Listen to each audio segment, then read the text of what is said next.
She begged me to carry her baby, then left it behind like it meant nothing. And now she blames me because her daughter calls me mama. I never meant to take her place. But when she vanished, someone had to be there for that little girl. And now she hates me for it. I'm 33, married, and a mom to a 10-year-old girl named Lena. My younger sister. Rachel is 29. She's been married to her husband, Ethan, for 6 years. Rachel's always been that kind of person who dreamed of being a mom since she was little. When we were kids, I'd play outside with friends. But she'd be in her room dressing dolls, tucking them in, pretending to read bedtime stories. So when she got married, everyone expected her to have a baby right away. But years passed and nothing happened. She went through test after test, endless doctor appointments, medications that made her sick, and surgeries that left scars. Every time she saw a pregnancy announcement online, she'd cry. Every time she walked past a baby store, she'd turn away. It broke my heart watching her crumble a little more every year. She wanted this so badly, and it just wasn't happening. Then one night she came to my house, eyes red, shaking. She said, "The doctor said it's impossible. I'll never carry a child. But Ethan and I were thinking of surrogacy." Then she looked right at me. "Would you do it for me?" I swear, I didn't even think twice. She's my sister, my blood. I said yes. At first, it felt beautiful. We were bonded in this powerful emotional way. Rachel was so grateful. She'd text me every morning to say how thankful she was, send little heart emojis, talk about baby names. But once I got pregnant, everything changed. It started small. She'd ask what I was eating. "You're not having coffee, right?" Then she wanted daily updates on what I was doing, how much I was sleeping, how often I was walking. She became obsessed. She'd show up at my house unannounced with bags of approved food, rearrange my kitchen cabinets, and throw away snacks she didn't like. Once, she even followed me to a doctor's appointment I never invited her to, then argued with my OB about the vitamins I was taking. Ethan apologized for her constantly. He said she's just anxious. She wants to feel in control of something. I tried to understand. But it reached a point where I couldn't even go for a walk without her calling to check if I was wearing sunscreen. Still, I stayed patient. I told myself, she's about to be a mom. She's scared. It's okay. When I finally gave birth, everyone cried. Hazel, that's what they named her, was perfect. Tiny, soft pink cheeks, and a cry that could melt anyone's heart. Rachel held her once, and I'll never forget her face. It wasn't joy. It was confusion, fear. She handed the baby back to me almost instantly and said, "She doesn't look like me. She feels different." At first, I thought she was just overwhelmed. Postpartum emotions, stress, whatever. But the days went by, and Rachel didn't bond. She'd visit, stare from a distance, and leave after 10 minutes. She told Ethan she felt like a babysitter. Then one night, Ethan called me, his voice shaking. He said Rachel was gone. She'd packed her things, left a note, and moved to another state to find herself. She didn't even say goodbye to her baby. Ethan was destroyed. He loved her. He wanted to fix things. But he was suddenly a single dad with a newborn. I stepped in to help. I babysat when he needed to work, stayed overnight when Hazel was teething, cooked, cleaned, whatever he needed. And the truth? I fell in love with that little girl.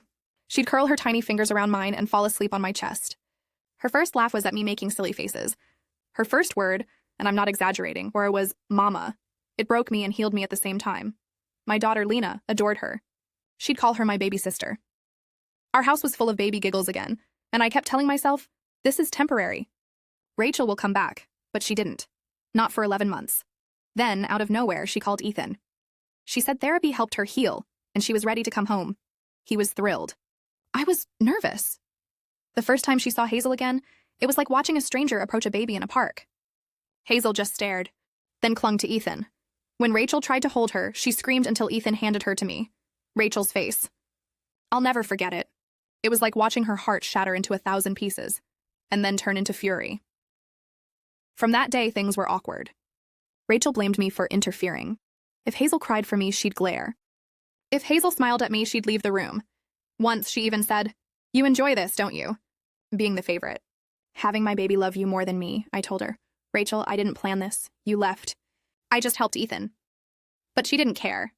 Then came my mom's birthday dinner. We were all there. Me, my husband, my daughter Lena, Ethan, Mom, Dad, and Rachel. Hazel was playing with her toys on the floor. When she saw me walk in, she dropped everything, crawled to me, and lifted her arms, crying until Rachel handed her over. The moment I held her, she stopped crying and started giggling. Rachel's face turned red. Everyone noticed. Then she stood up and shouted across the table, "Give her back! She's my child. You're confusing her. She's mine."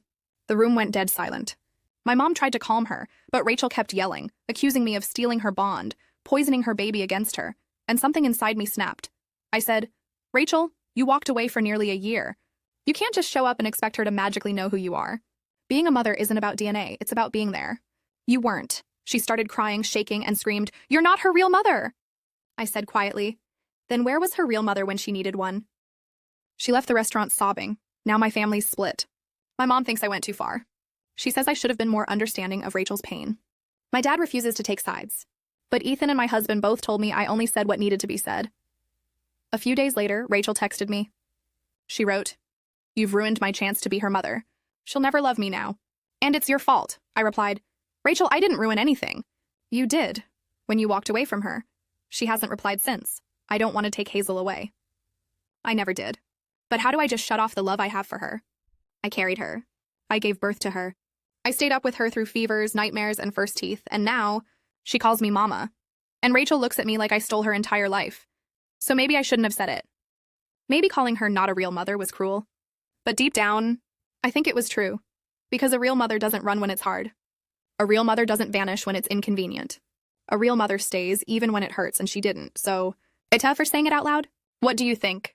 Was I heartless for saying it? Or honest for finally telling her what everyone else was too afraid to? Tell me in the comments. And don't forget to like, subscribe, and hit the bell.